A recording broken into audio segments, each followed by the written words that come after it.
Hey everyone, William Diaz here with Rebel News, currently at the Library and Archives building in Ottawa for the Emergencies Act inquiry. The inquiry that is happening because Justin Trudeau used a never-seen-before anti-terrorism law on peaceful protesters in February, back when the convoy was here in town, to basically euthanize weeks of peaceful protests against COVID-19 mandates. And this morning, Freedom Convoy lawyer Keith Wilson was testifying in front of the committee. He spoke about hate speech. He spoke about organizational issues that the convoy organizers faced while trying to plan the whole convoy and difficulties they were facing throughout the duration of the protest. So as he was coming out of the room, we were able to ask him a few questions. Here's what Wilson had to say. You said that your wife's assessment of the government overreach during the COVID-19 pandemic was what pushed you to work with the convoy. Would you say, just out of curiosity, that you were an apolitical person before that, or less concerned with civil liberties and everything? Was I? Yeah. Well, I can assure you this, my wife was. She was extremely apolitical and busy with her own activities and caring for our elderly parents and doing work with her church. But her medical training was such that she observed the advice that was starting to come from the public health officials and doing her own research, and she said this doesn't add up anymore. Yeah. And she became very concerned about the direction of the country, the level of overreach, the mandates, the harm that they were causing to children in schooling, playgrounds, normal activities, that she said, you got to get involved. Yeah. We heard the Government of Canada Council talk about hate speech. What are your views on hate speech and hate speech laws by the federal government? Well, my view is that in any other modern democracy, for a prime minister to call 6 million Canadians racist, misogynists, and say, how do we deal with these people? And should we tolerate these people? Would result in such a level of reaction that prime minister would be forced to resign and apologize. And the fact that this prime minister deliberately divided and created hate, engaged in the process of othering people, and so far has suffered no political consequences, absolutely remarkable. Do you think if the Prime Minister has spoken with the protesters, you guys would have been here for less long, or the situation would have been resolved quicker than it was? It's amazing that none of the protesters and the leadership and otherwise wanted to meet with the Prime Minister. It's not an individual they hold in high regard. It's an individual that they believe has done unbelievable harm to our country, to its social fabric, and to our economy, and so on, and is engaged in reprehensible conduct in terms of his hate speech. There was a strong desire and numerous requests to sit down with some of the federal ministers and have a substantive discussion about the policy foundations of the mandates. Because remember, the other G7 countries were not doing this. A lot of Canadians don't realize that we were a significant anomaly. They were not restricting their citizens who were unvaccinated from traveling within their country, from getting on airplanes and trains. The Americans didn't even do it, and they're a bit of an anomaly too in terms of the extreme measures they took. So, is the science different? No. Are aircraft different from Europe to here? No. Is the virus different? No. So it was purely a political exercise. There was a hope that if we could establish a dialogue and put the scientific evidence forward, that the government may take a reasoned approach and follow the lead of all the other G7 countries that weren't imposing these extremely restrictive mandates, and would lift them. So do you think that the convoy deserved a policing response or something else? What nature were the police leaks about? Sorry? The police leaks that you were talking about, of what nature were they? Constant and extensive. So do you think the convoy... Operations, what? Operational, who was going to do what, when, and where. So you know exactly how the police were going to act on a day-to-day basis? That's correct. Hour by hour? When you take, 20% of your force and say, because you're not going to take an experimental injection, you're going to lose your job, and you force them out. Or you say, The only way you're going to keep your job and make your mortgage payment and provide for your family is if you take it, and you do take it. There was a lot of police officers then and now that believe that what the government did was absolutely wrong. So do you think that the convoy Communicate with to you or to other people from They the communicated extensively with individuals involved in the convoy protest regularly. And not with me personally. Which services that were leaking? All of them. Ex-military, RCMP as well? Yes. Military. Active RCMP officers leaked to the convoy? Yes. OPP, Ottawa Police. Yes. SCRS, CSIS. Yes. Yes. All of CSIS. them. Yeah. Not military, because the only information we got from the military was not going to get involved. The Active commissioner agent from asked you CSIS. at the end of your testimony and cross-examination today about whether police had offered any zone to protest in, and he's asked this of a couple of other witnesses as well. Where do you think that question's coming from? Well, I mean, it's an important question from the commissioner, because it illustrates one of the ways in which this could be de-escalated and managed. And I believe it's becoming more and more clear from the evidence that that's not what the Prime Minister was interested in. He was interested in escalation. He was interested in confrontation. And by the commissioner asking and exploring this topic so thoroughly about alternative options to de-escalate things, indicates to me that he wants to ensure, when he reaches his conclusion, is it the case that all these other alternatives were in fact not pursued? If police had offered an option where you could continue to protest as individuals, but no trucks, no vehicles allowed, would that have been something you would have recommended protesters accept? I think that would have been a natural progression. You could see how we were already on a trajectory of significantly lessening the footprint and converting it into a more traditional protest. So I think the progression that we were on was to consolidate Wellington. 75% of the vehicles leave to the remote locations, with half of those going home. People being shuttle bussed in, the mayor talked about that. And then I could have seen them saying, all right, maybe we put up barricades like they have now on Wellington Street at this very moment that the government put up, and turn it into a pedestrian protest. I could have seen that a progression. That's what we were working towards.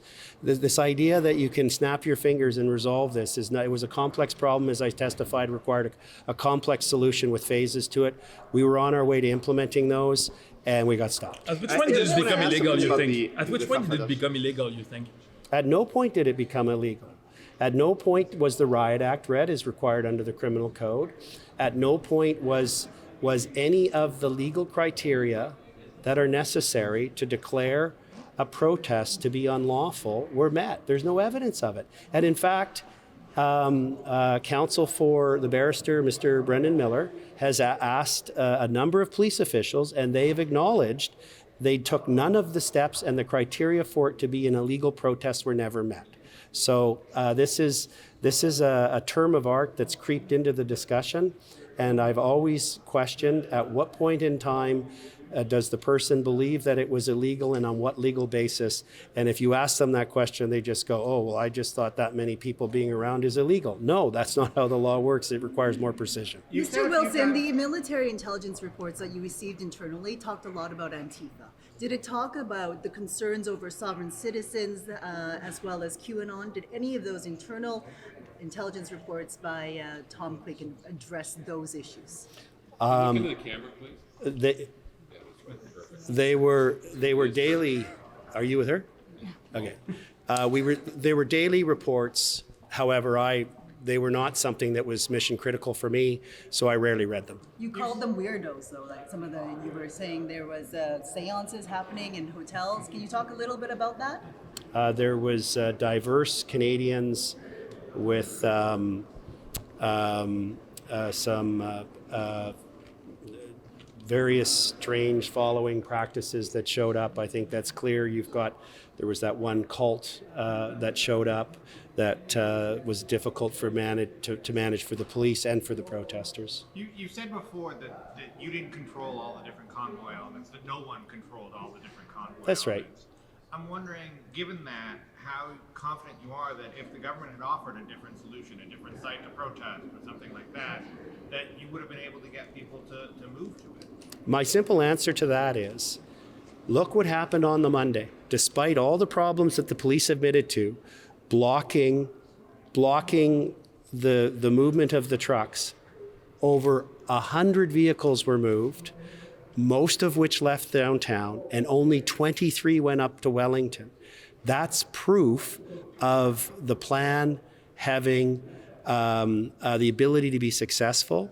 It's proof that the moral suasion that some of the symbolic leaders of the protest had. It illustrates that there were many involved who needed to find a way to gracefully and respectfully leave and bring this to an end and return home. We were alive to all those dynamics, and the plan that we started to implement was working until it was stopped by the police.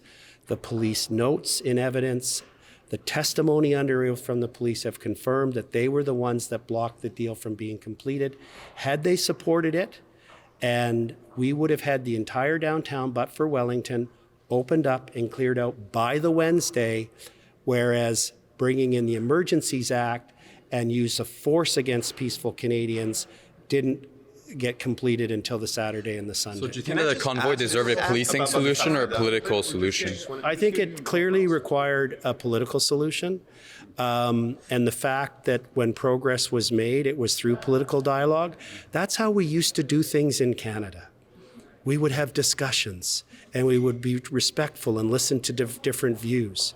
It hasn't been our history to unleash riot police on a scale never occurred before on nonviolent, unarmed, peaceful Canadians holding on to a copy of the Charter of Rights and Freedoms. And how was your relationship with the LRT during the convoy, the PLT, sorry, the police liaison team throughout the convoy? It ebbed and flowed. The frustration was we didn't know what we now know with all the testimony and the infighting that was occurring and the power struggles with the police. But what we sensed at the time, because I was in all those negotiations, is they didn't have power. They couldn't follow through. So that's why Mr. Marazzo early on requested an inspector level. I really believe that if we would have had some police from the OPP and the Ottawa City Police that were further up the chain of command, this would have been resolved peacefully and de-escalated many days sooner. Just about the organizers, you were talking about. Could you turn to the camera, please? About the group de Farfada. Okay, so they're everywhere in the police reports, and apparently they were aggressive and they would move, and they were. Since you were on the ground, so what do you know about them? Is it true that they were dangerous, as the police seem to be saying in their reports? What do you know about that? Well, the first time I heard that expression was here in the inquiry. None of the key people that were involved with the Freedom Convoy and working to negotiate and seek clearing of intersections and so on had ever heard of the term before either. The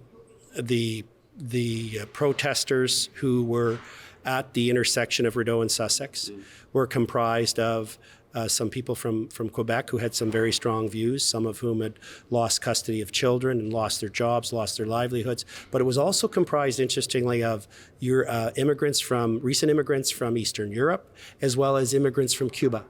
And they had seen the tyranny, they had seen how authoritarian governments evolve, and they were deeply concerned about what they were seeing here in Canada with the COVID mandates and the restrictions on rights and freedoms. So they were very, very motivated. So the threats posed apparently by the Farfada are what, overblown? What are you? Absolutely overblown. You could see in the testimony yesterday, they thought Mr. Charland was the head of the group at Rideau and Sussex. We all looked him up because we didn't know his name. We looked up his pictures. We didn't recognize him. And he testified that the only time he was at Rideau and Sussex was when he walked through, as he was walking through the downtown like anybody else. So I don't know where the police got their intelligence on him, but you can see how badly off it was. Given that the authorities were so concerned about these elements like Farfada, like the sovereign citizens, like QAnon, do you think that your organization, the organizers that you represented, could have distanced themselves from these groups earlier on? Well, the group, The camera, please. the first time the group Farfada was mentioned, for anybody with the Freedom Convoy, was here at the inquiry. So there was no known group to distance from. Sovereign citizens, some of the Nazi flags that were displayed that first weekend, some of the extreme right-wing groups that were present. Do you think that the Freedom Convoy organizers could have distanced themselves early on? You distanced yourselves from Pat King. Could you have made a statement earlier on, given the fact that the federal government, police authorities seem most concerned about these elements? Is that a strategy that you would want to revisit in retrospect? The protesters were very clear that they wanted government overreach to stop, that they wanted the Charter of Rights and Freedoms respected for all Canadians of all ethnic backgrounds, that they wanted the rule of law adhered to. And the fact that so many of the protesters were from Canadians and immigrants of all ethnic and religious backgrounds, to any honest observer would conclude that this was not some right-wing extremist movement at all. We know that at Coventry Road, there were sovereign citizens deputizing themselves. Like, do you denounce that? Do you think that's a legitimate response to protest? What do you make of those elements? I remember getting a phone call, an urgent phone call from one of the PLTs who advised that some sovereign citizens had arrived at Coventry and they were seeking to deputize some of the truckers. I called that in, and a number of representatives with a law enforcement background who were with the truckers immediately went over there and explained to the truckers that it was nonsense and told the sovereign citizen types to leave. You know, we're 3 weeks into the inquiry. Would you have done anything differently in the convoy, knowing everything that we know right now? Just repeat your question. Would you have acted any differently during the convoy? We're 3 weeks into the inquiry. Would you have done anything differently now we're 3 weeks within the inquiry? With respect to the inquiry? To the convoy, like the organization of the convoy, everything related to the convoy. Would you have done anything differently? Not that I can think of. I mean, everybody was trying to make the best decisions we could at the time. It was a very, very dynamic environment with lots of moving parts, lots of uncertainty. I was impressed continually by the repeated message of peacefulness, of not engaging with the police, not engaging with Antifa when they would come and vandalize the trucks, but instead turn those people over to the police for arrest. That would be my answer. Just last thing for me, could you talk to us a little bit about Tamara Lich's bail condition, Chris Barber's bail condition? I think Chris Barber also has bail conditions, so can you tell us more about those? Yeah, the frustrating thing for Tamara Lich is that she's effectively under a gag order, and that's why she's not able to speak to the media. She would love to speak to the media, but she doesn't want to go back to jail. And so unless the media wants to interview her about how she learned to play the guitar and what it's like to be a grandmother, she can't do media interviews. She'd love to, but she can't. That's why she's excited about this opportunity to testify, because this is going to be her first chance to be able to tell her story and send her message and her views, share them with others without risking going to jail. And Chris? Chris, his bail conditions aren't as restrictive. A lot of them relate to contact with others and other matters, but because the bail conditions are drafted in such a vague way, and the Crown prosecutor on this case has demonstrated such repeated passion, using his own word, and given enlarged interpretation to the vague language, as part of the legal team, we've had to be ultra cautious in ensuring that we don't misstep and they inadvertently don't breach their bail conditions. So there you have it, everyone. Here's what Keith Wilson, lawyer for the Freedom Convoy, for Tamara Lich, for Tom Morazzo, had to say to our questions. Thank you for watching. This was William Diaz here with Rebel News. To stay up to date with what is going on here in Ottawa throughout the Emergencies Act inquiry for a whole 6 weeks and support our independent journalism of the inquiry, make sure to visit truckercommission.com.